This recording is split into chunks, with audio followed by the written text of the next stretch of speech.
My boyfriend of 7 years said that he didn't love me anymore, so I resolutely broke up with him. Everyone thought that I would cry and turn back to beg for getting back together. Later, it was he who had red eyes and begged for getting back together. 01 I broke up with Jason. In fact, there had been signs long ago that there were problems in our relationship. He gradually started not answering phone calls in front of me. Instead, he would get up, go to the balcony and close the door. He began to often use working overtime as an excuse and stopped accompanying me for dinner. He also started subtly rejecting my closeness. Most importantly, when I brought up the topic of marriage with him, unlike before when he was full of enthusiasm, he began to choose to avoid answering. I thought it was just a period of emotional tiredness and it would get better after a while, until I received a wrongly sent message on my mobile phone. I don't seem to love Wendy anymore. Being together for too long, I'm really getting tired of it. I want to break up with her. However, the message was withdrawn in less than 5 seconds. He probably realized that he had sent it to the wrong person. But I couldn't pretend that I hadn't seen it. At that moment, I suddenly understood a lot of things. All his past behaviors became clear in an instant. He didn't love me anymore. And I accepted this fact in a very short time. Then I sent him a message, "Jason, let's break up." As soon as I sent it, he called me. Without even looking at it, I hung up directly and then turned off my phone. If it had been in the past, I would have patiently listened to his explanation. Even if I was angry, I would still forgive him. But this time it was different. I was sober. Whatever he said didn't matter to me anymore. 02 I quickly packed my luggage and only took my original things. I moved to a small house on the same day. This house was bought by me. When we just graduated from university, Jason and I each participated in a quite big project and got a considerable commission. At that time, both of us were striving for our common future. A house and a car were what we needed for getting married. Finally, we decided that I would buy a house and he would buy a car. I remembered that it was winter when we picked up the car. It was a Christmas Eve with light rain. The streets were filled with red and green lights. The house was successfully transferred on the same day. I sat in the passenger seat, holding the property ownership certificate and kept flipping through it. Jason smiled gently and took out one hand to hold mine. He said, "Wendy, we have a home now." I looked at the lights outside the car window and thought that there would also be a light on for me in the late nights in the future. So I reached out and intertwined my fingers with his. Yes, we had a home. I reached out and touched the car seat in front of me, with a bit of childish dominance. "This seat is mine. No one else is allowed to sit here." He smiled again. Okay. In the future, my passenger seat will only belong to you and this little red book will change from a property ownership certificate to a marriage certificate. He also said, "I will always love you." His eyes were full of sincerity. Later, we pasted wallpaper on the not-so-big house and hung our photos on the wall. On the small balcony, we raised the rose seedlings that he had bought for me after traveling dozens of kilometers. The bed sheet was chosen by him and it was my favorite color. But how long is 7 years? I asked myself. I didn't find the answer. I just didn't know when I started crying. Suddenly, I found that the wallpaper in the room had turned yellow and peeled off. The balcony was empty, and the bed sheet in the wardrobe was also covered with mold spots. The car in my memory had already been eliminated because it was too old. The house had also been vacant for a long time because it was too small. Just like my relationship with Jason, because of the long time, it had also disappeared. 03 When I opened my eyes again, it was already noon the next day. I was woken up by Nancy's phone call. "Do you know what that bastard said? I'm so angry." Nancy's always loud voice made me involuntarily hold the phone a little farther away. Then I remembered that I had told her about my breakup yesterday. With her personality, she probably went to Jason to ask for an explanation. Then she sent me the chat record between her and Jason. Jason said, "I'm tired of it. I'm just fed up with her. I'm tired of her nagging, tired of her still making me listen to her chatter about trifles when I'm exhausted after work every day. tired of her forcing me to say good morning and good night every day, and her inexplicable tantrums. I don't want to coax her. I'm really tired. Nancy got angry and questioned him. Why didn't you find her annoying when she accompanied you through hardships? When she lived in a small house with you, wrote plans for you, and didn't sleep for 2 or 3 days to take care of you when you were sick, why didn't you think she was annoying? Jason replied a few minutes later, who asked her to do these things? I thought I had completely given up hope. But when I saw this sentence, my heart still ached for no reason. Nobody asked me to do these things. It turned out that it was all my wishful thinking. But Jason seemed to have forgotten. He forgot that the things that annoyed him now were the ones he had coquettishly asked me to do before. When we just got together in university, Jason had a lot of professional courses.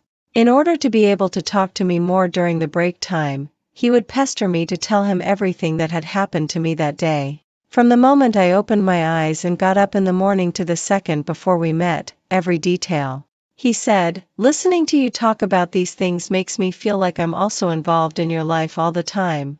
I'm very happy. He also said, I want to be the first person you say good morning to and the last person you say good night to every day. I can still remember how he was swallowing bread while listening to me carefully. 7 years is probably really a long time. It has covered the feelings that the boy who used to squeeze time to listen to me talk had for me with dust. He's not annoyed by these things, I smiled and said to Nancy. He's just tired of me. Actually, I should have broken up with Jason long ago. I was just deceiving myself. Last week, he came back drunk after saying that he had social engagements. When I helped him lie down on the bed, his mobile phone vibrated several times. I opened it and took a look.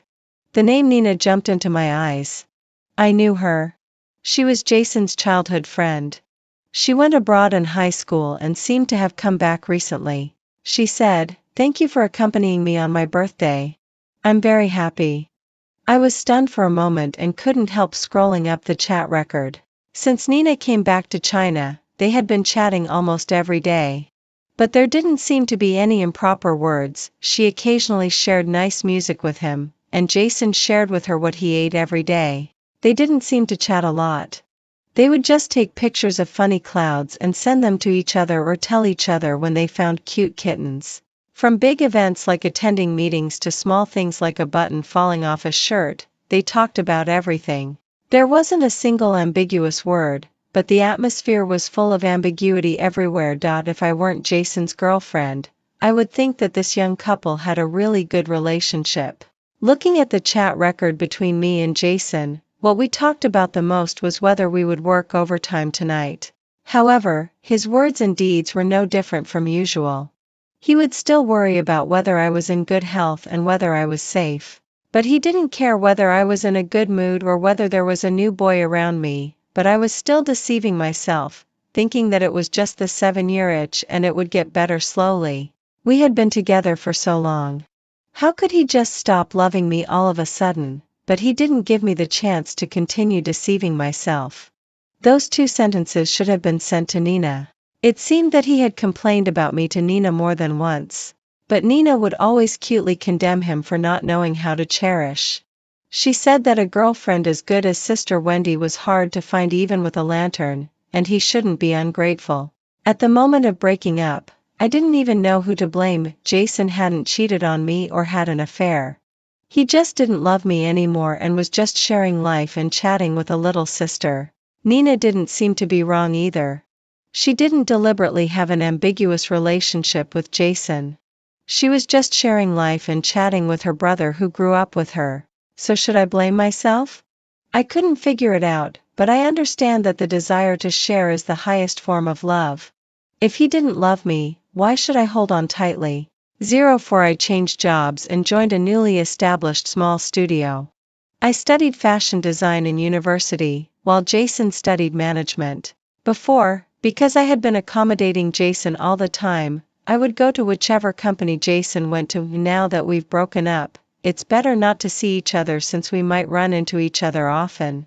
I found out about the studio accidentally in an alumni group.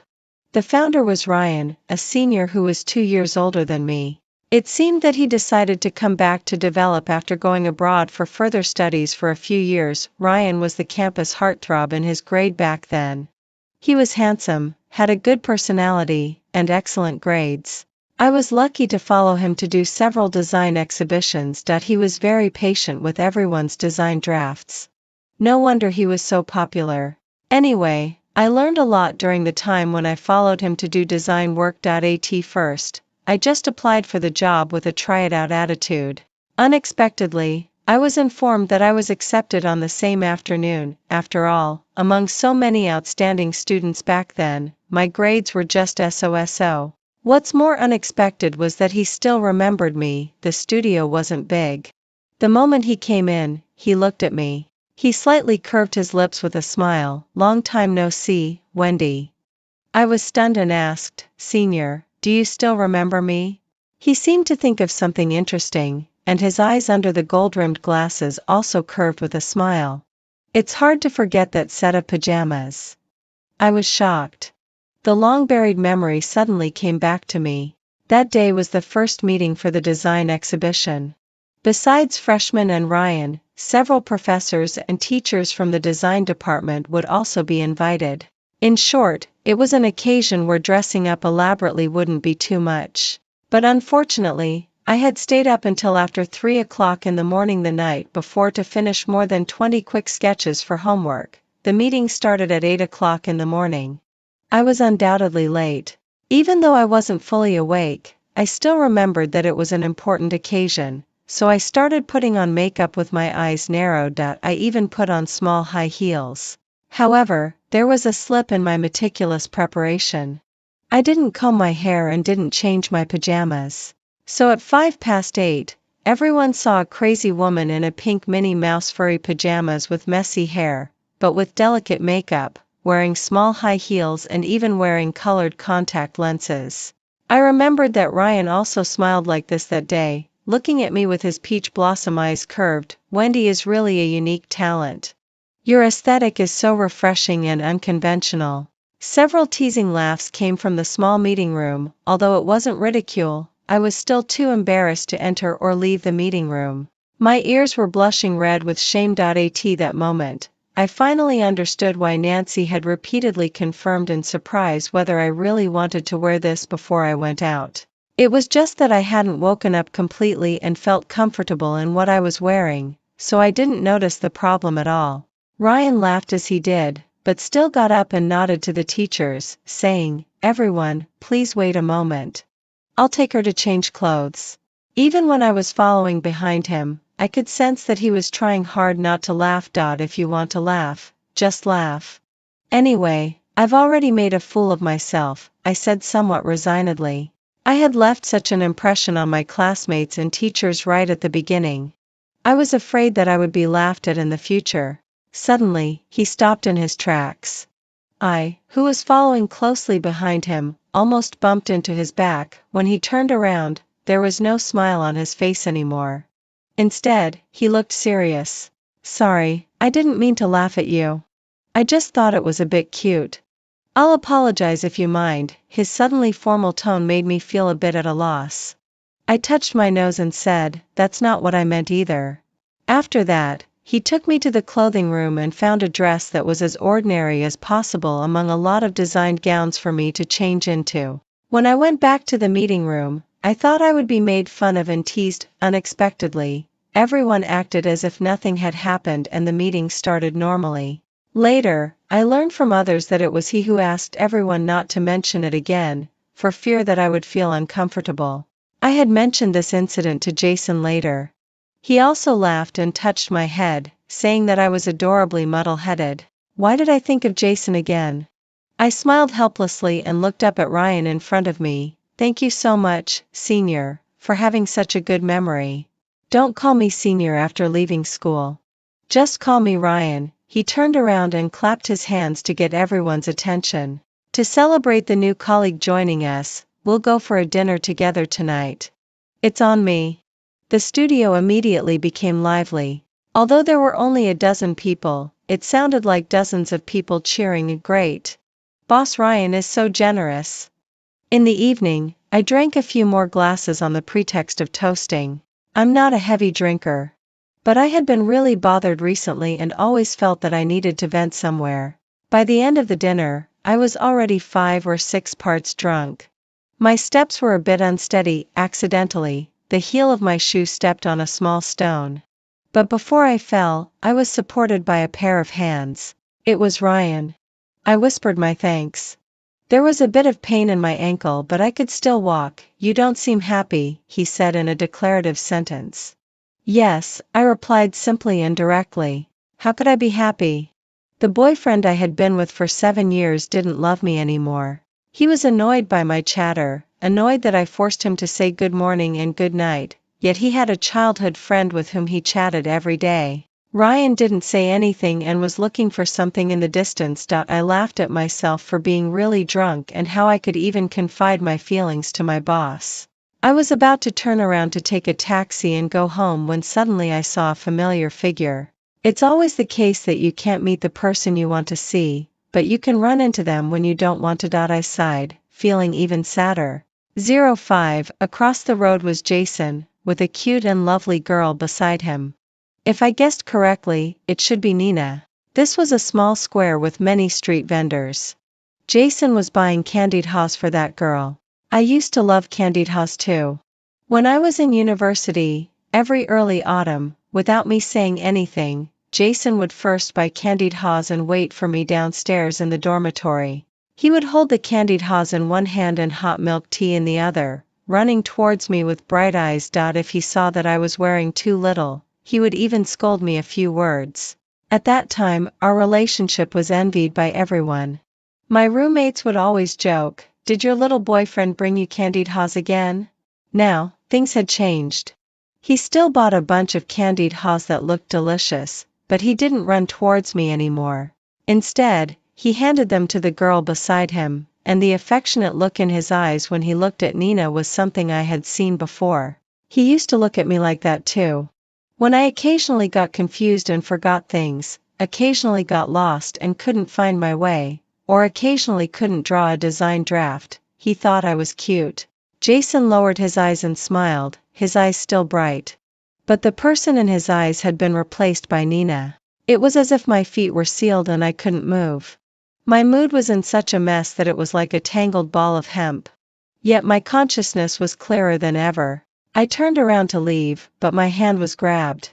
A bunch of flowers appeared in front of me. They were roses. I looked at Ryan behind the flowers, a bit taken aback. Ryan was rarely a bit nervous, and the tips of his ears turned red. I heard that girls would be very happy when they receive flowers. He pushed the flowers towards me a little further. Don't be unhappy. You'll age faster if you keep frowning, Ryan smiled, his eyes and eyebrows curving. Senior Ryan, you're quite good at coaxing girls, I joked. He pushed his glasses and didn't answer, just smiled, thank you. I like them very much, I politely accepted the flowers. Out of the corner of my eye, I saw Jason again. He saw me. As if to confirm my thought, the next second, he called me. Who are you with? He asked coldly and with a hint of interrogation. He stood there as if interrogating me, staring at me across the road. I turned my head and directly met his gaze. If I remember correctly, we've already broken up. He didn't say anything. Nina beside him looked at him and then at me. Cars were coming and going, and his figure appeared and disappeared in front of my eyes. Go and accompany your childhood friend. I was already bothered and didn't want to waste my breath. The alcohol seemed to have gone to my head and it hurt a bit. I rubbed my eyebrows. Have you been drinking? He almost immediately noticed that something was wrong with me. It had always been like this before. I would get a headache whenever I drank. So no matter at dinners or parties, there was always fruit juice or milk in my glass. No matter how many people came to persuade me to drink, he would always protect me behind him and block one glass of wine after another. I felt sorry for him drinking too much and tugged at his sleeve, whispering, I can drink a little. His face was red, but his eyes were clear. I can't bear to see you suffer. But the person who cared about me so much turned out to be tired of me. It has nothing to do with you. Let me take you home. There are painkillers in my car. I'll get you a hot towel when we get back. Jason. I couldn't bear it anymore and interrupted him. Stop pretending, okay? It was you who wanted to break up. I had always been so confident in our relationship. I had never thought that there would be any reason for us to break up. But indeed, I didn't expect that the reason would be so simple. It was just that he didn't love me anymore. He had transferred his affection and life to another person. I hung up the phone. Ryan handed me a tissue. I'm afraid you'll cry. I shook my head and smiled. I shouldn't cry. It's not worth it. He looked at me meaningfully and took back the tissue. Let me take you home. It's not safe for you to go home alone after drinking. I didn't decline and sat in the car, leaning against the window in a daze. The shops on both sides of the street were lit with colorful lights, but there would never be a light left for me anymore. 06 Since the studio was in its initial stage of establishment and had taken on a small design exhibition, it was extremely busy. We couldn't neglect any aspect, including publicity, design, and pattern making. During this period, Jason also showed up in front of me intentionally or unintentionally. He posted on moments about where he had eaten with whom yesterday and what he had done where today. Occasionally, I would receive anonymous packages and then he would come to ask if they were mine and if I needed him to bring them to me. After several times like this, I completely lost my patience and simply blocked his moments. I sent him the last message: whether they are mine or not, I don't want them. You deal with them. Then I never looked at his reply again and devoted myself wholeheartedly to work. During this period, I almost lived in the studio. But every time when I worked late into the night, Ryan would always wait until the last moment to send me home, under the pretext of ensuring the safety of the employees.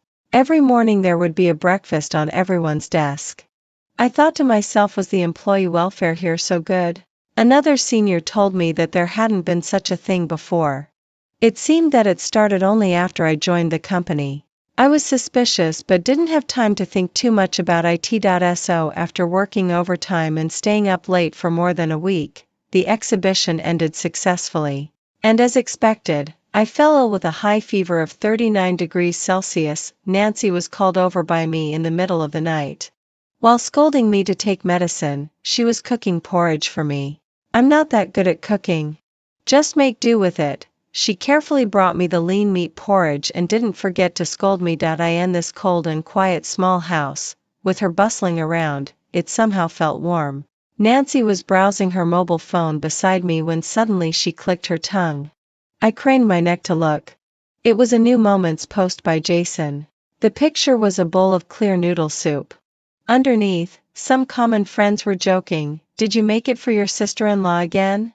He replied that it wasn't. I remembered that Jason couldn't cook at all before. He couldn't even tell the difference between salt and sugar.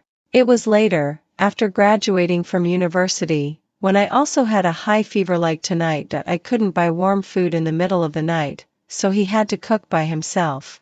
I fell asleep drowsily after taking the medicine until I was woken up by the clattering noise. Jason was watching a video tutorial while looking for the pot lid in a flurry. There were 2 band-aids wrapped around his fingertips. I walked over helplessly and took the spatula from his hand and quickly cooked the porridge. He stood behind me with a wronged look on his face. I asked him how he got his fingers hurt. He was too embarrassed to say that he was scratched by the spatula. I couldn't help laughing at how clumsy he was. How could anyone get scratched by a spatula? He scratched his head sheepishly and made up his mind to learn to cook well. However, he really didn't have the talent for cooking. After learning for several months, he could barely make a bowl of clear noodle soup with a fried egg. But even for me, I seldom ate the noodles he made. So for whom did he make this bowl of noodles tonight? Nina? Probably.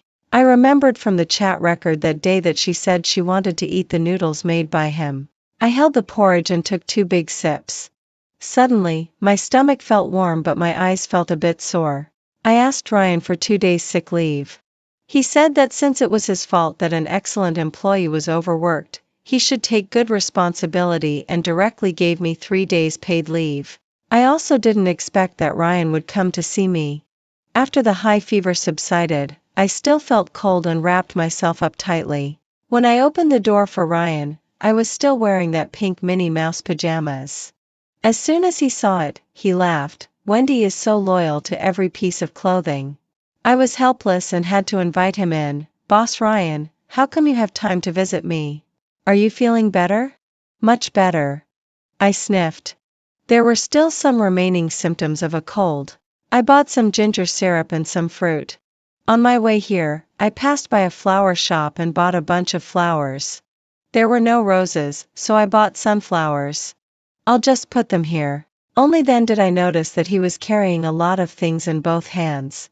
But I had felt strange last time. Not many people knew that I liked roses.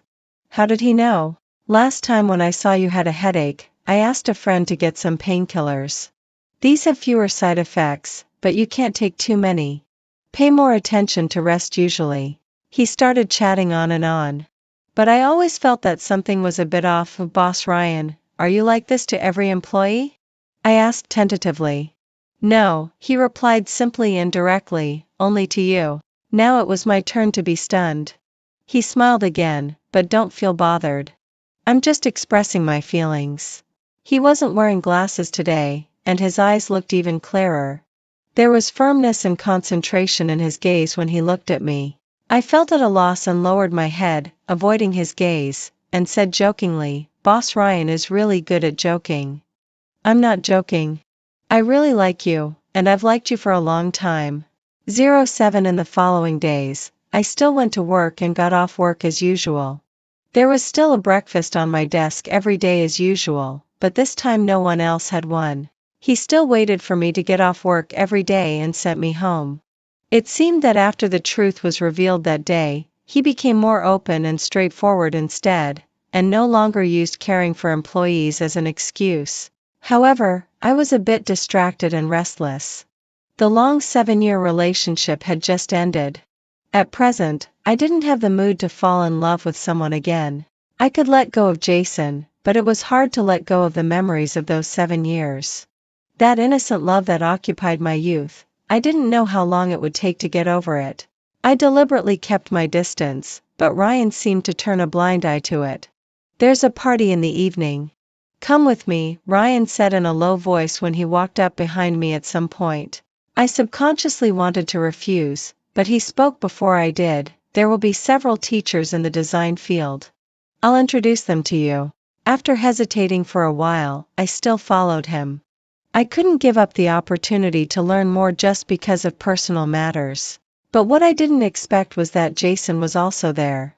Only then did I know that Jason was one of the investors in the last design exhibition. Since I replied to his message last time, it seemed that I hadn't been bothered by him anymore. He didn't look well and seemed to have lost weight. As soon as I pushed the door open and walked into the private room, he had been staring at me. Maybe he was looking at me, or maybe he was looking at Ryan. Anyway, he was giving off an unhappy vibe all over.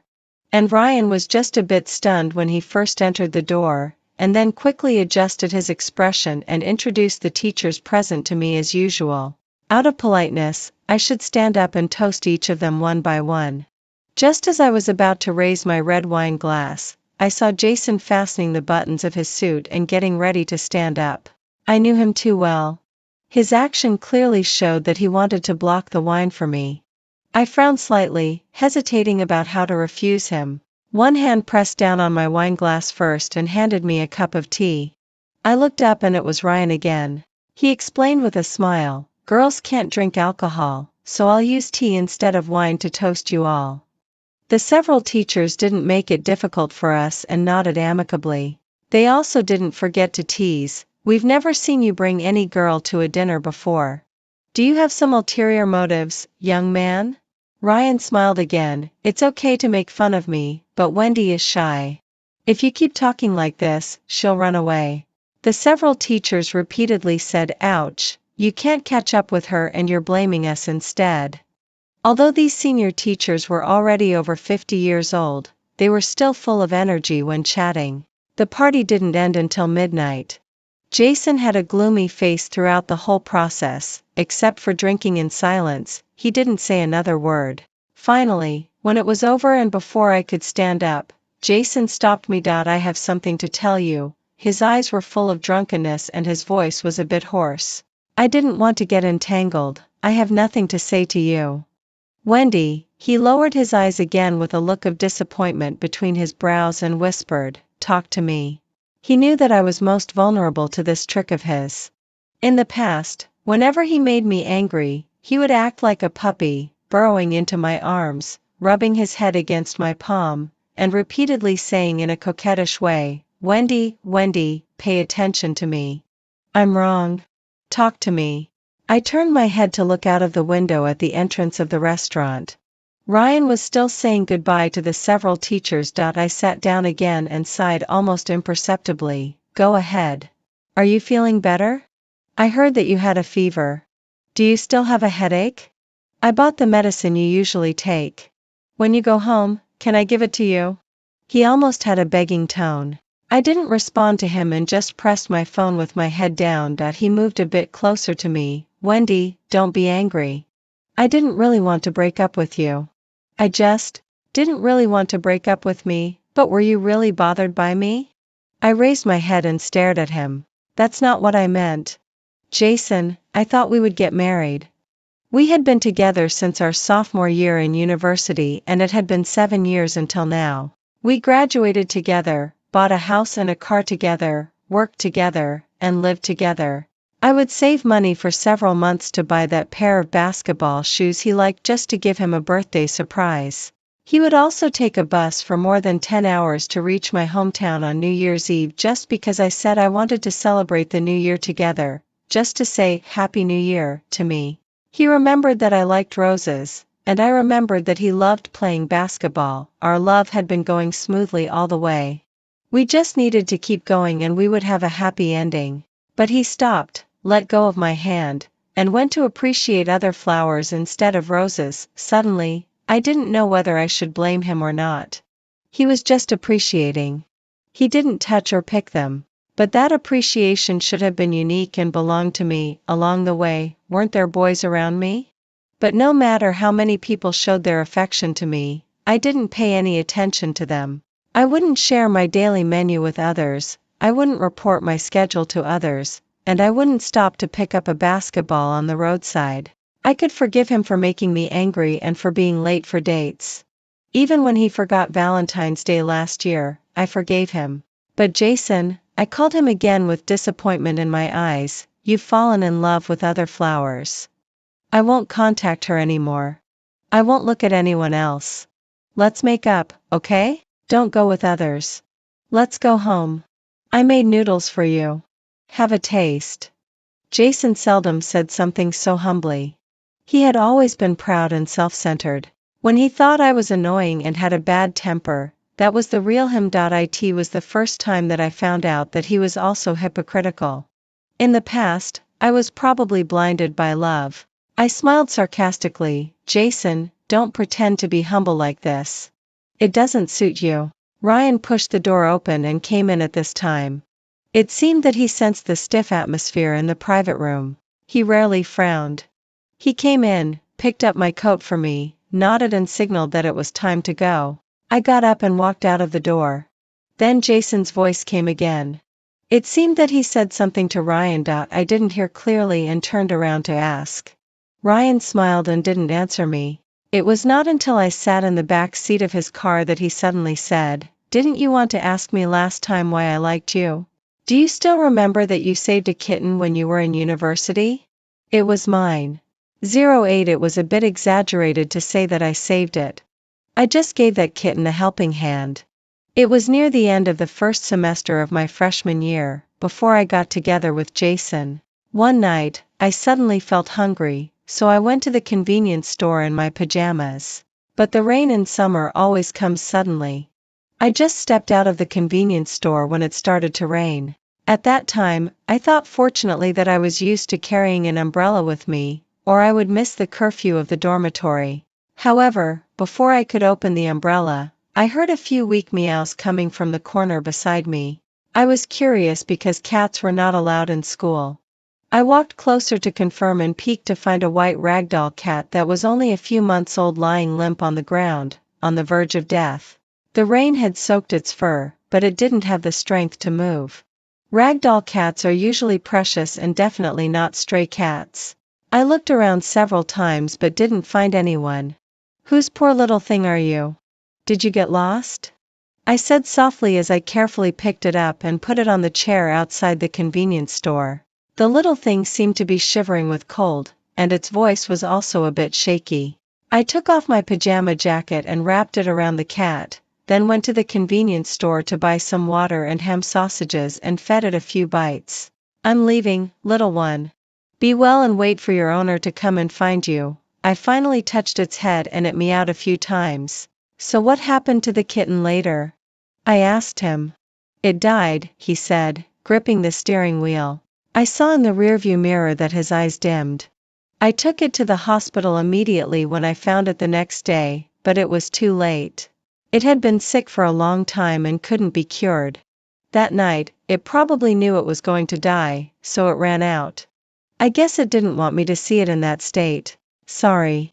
"Don't apologize. I should be the one thanking you. If it weren't for you, I wouldn't even have been able to see it for the last time." I lowered my head in silence and then suddenly thought of something. "Then how did you know it was mine?" "That pajamas." I was stunned. "The pajamas?" "There's a character, Wan, meaning evening in Chinese, on the hem of the pajamas, and there's also one on yours." Ryan was right.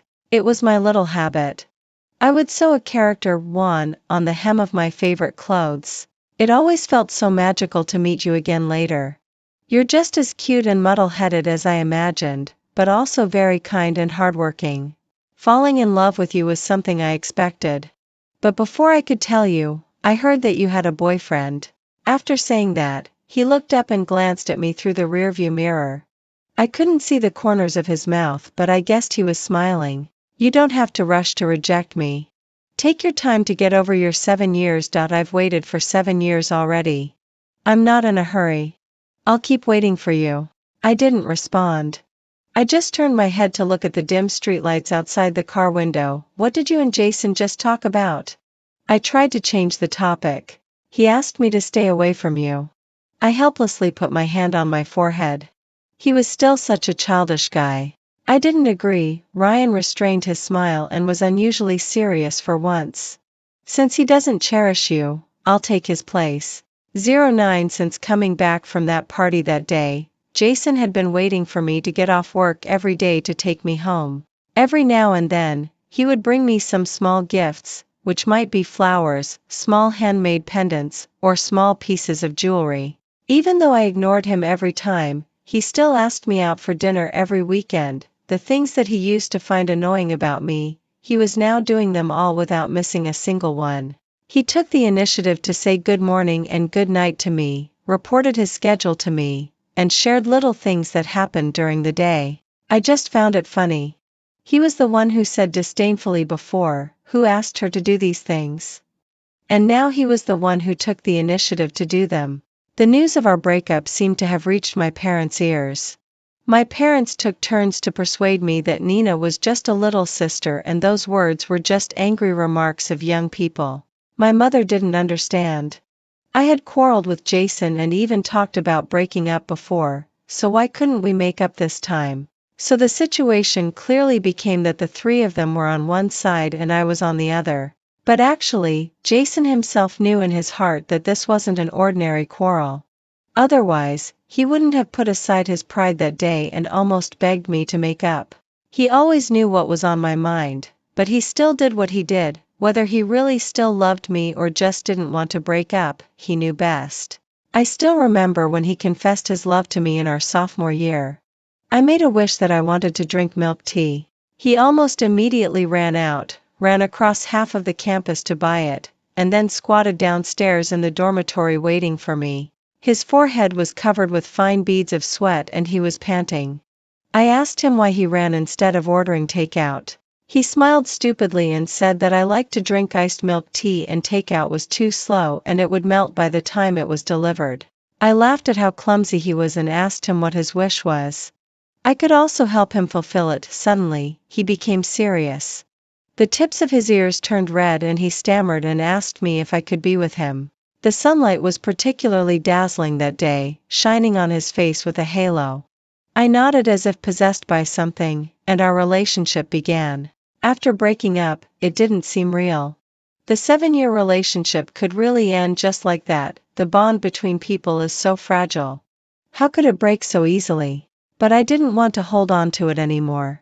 So when Jason asked me out for dinner for the umpteenth time in that month, I agreed. It was obvious that he was very happy. He asked me if I wanted to go to the newly opened Thai restaurant. I was unusually calm and just randomly found a beef noodle shop and sat down.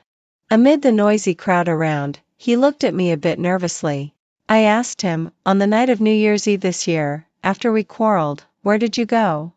He was stunned for a moment, as if he knew what I was going to say. We used to spend every New Year's Eve together, but that day he insisted on going to a drinking party. I was unhappy and lost my temper, but he didn't coax me and just slammed the door and left on his own. 2 hours later, he came back with a small cake and a bunch of baby's breath. I thought he had gone out to calm down and then came back. I was happy about it. After all, he couldn't bear to see me sad. But when I checked the chat record that day, I found that he had gone to see Nina. Both the baby's breath and the strawberry cake were what Nina liked. It was just that Nina happened to be on a business trip and wasn't there, so he went back home. Jason, don't come to see me anymore, I gave him an ultimatum. Let's leave each other some dignity. He still looked unwilling. So you've chosen Ryan, right? What's so good about him? I frowned. He was still throwing his tantrum until now. He was trying to use Ryan as an excuse to alleviate the guilty fact that he had changed his heart. I used to trust him too much, trust his love too much, so I couldn't see his true face at all. Suddenly, I felt that I had been blind and regarded him as my perfect lover. I don't love you anymore, Jason. Don't show up in front of me again. Whether I choose Ryan or not is my own business. We've broken up for a long time. As I was speaking, my voice choked up and my nose felt sore. I didn't want to cry in front of him. I always thought of myself as a calm and rational person. When I left, I was very decisive and quick. When I saw him again, I didn't feel the so-called heartache. Even when he showed up with Nina or begged me to get back together after a party, I never let him see my vulnerable side. But when I really cried and said that I didn't love him, I clearly knew how much I had loved him in the past. Did he also tell Nina the words that he once told me about being together forever? When he spent Valentine's Day and New Year's Eve with me, was he also thinking about his childhood friend at that time? The more I loved him in the past and the more reluctant I was to let go of these 7 years, the more I minded Nina's appearance, the more I minded his harsh words to me. I hadn't been ambiguous with others even after breaking up, and I hadn't said a bad word about him to anyone. Why couldn't he do the same when we were in a relationship? He quietly stopped walking forward with me, climbed over the railing to pick the flowers outside the yard. He even looked down on the roses that had accompanied him before when he turned back. His eyes were no longer fixed only on me in the yard. For the first time after breaking up, I strongly realized that I didn't love him anymore. And finally, I completely gave up this love that I had once loved most passionately. I completely gave up the 7 years with him. Jason never showed up again after that. Probably he had figured it out. I finally took a relieved breath after getting out of the life that he had been pestering me in. Ryan was still the same as usual. He didn't miss sending me breakfast, afternoon tea, or showing his daily care. If I had worn high heels and walked around all day the day before, there would be a box of Band-Aids on my desk the next day. If there was a dinner party that I had to attend the day before, he would definitely block the wine for me on that day. He used the excuse that I was allergic to alcohol to block all the wine glasses handed to me. Whenever I attended any occasion with him again, everyone already knew tacitly that I would use tea instead of wine to toast. He seemed to be taking care of me everywhere, but he didn't do anything inappropriate. Just like he said, he wasn't in a hurry at all. Until I was rear-ended on the highway on my way back from a business trip and got into a car accident. Actually, it wasn't serious. There were just some abrasions on my arm and head. The owner of the car that caused the accident was quite reasonable and took full responsibility for my medical expenses. The doctor suggested that I stay in the hospital for observation for one night. I thought that since I had already finished my work anyway, it would be better to be on the safe side. I don't know if it was because I was tired from driving during the day, but I fell asleep early in the evening. I didn't even know that my mobile phone had run out of battery and turned off. When I woke up and turned on my phone the next day, there were dozens of missed calls from Ryan. I carefully called back, and it was picked up almost instantly. "Where are you?" His tone was extremely urgent. I honestly told him the name of the hospital and the room number. In less than half an hour, he appeared in front of my hospital bed. I even suspected that he had run all the way here. Otherwise, how could he be breathing so heavily? "Where are you hurt?" I pointed to my arm and forehead. "Are you okay in other places?" I shook my head again. After confirming that I was okay, his expression seemed to change in an instant. His eyes were full of seriousness. "Why didn't you answer my calls? Why didn't you even know that your phone was turned off? Do you know how worried I was? Do you know that I couldn't find you?" I was stunned by his series of questions. He seemed to be angry. It seemed that it was the first time I had seen him lose his temper since I got to know him. Was it because he was worried about me? I said a bit guiltily, "I'm okay." "What if you're okay this time but something happens next time? Why didn't you tell me?" It was a bit rare to see him frowning like this, and I couldn't help laughing. "You're still laughing?" He stared at me in disbelief, his eyes wide open. "Do you need to get hurt really badly to learn a lesson?" Yes, he was worried about me. I was so sure of it. I saw a unique affection for me in his eyes. Such a mature and steady person like him would also be in a flurry over a trifle about me. He would rush towards me regardless of everything. I pretended that my wound hurt and hissed softly. He immediately reacted and quickly walked to my side, his face full of worry, and asked in a low voice where it hurt. I looked up and found that the sunlight outside was blocked and a cool breeze blew in. I said, "Ryan, I'm okay." The movement of his hands froze and he stood there stunned. From the first day he saw me in the studio, he had asked me not to call him senior. But I didn't listen. The primary way for me to keep my distance was not to use too intimate addresses. I was with Jason for 7 years, and he also tried to get me to call him hubby. I didn't agree. In my opinion, before getting the marriage certificate, that address didn't belong to anyone, and after breaking up with him, the address changed from baby to Jason. Even though Ryan had shown his feelings to me, I still called him senior or boss. But it seemed that he really liked me. It was time for me to have a new life. It was time to accept a new person into my life. Starting with this address, I said goodbye to my 7 years.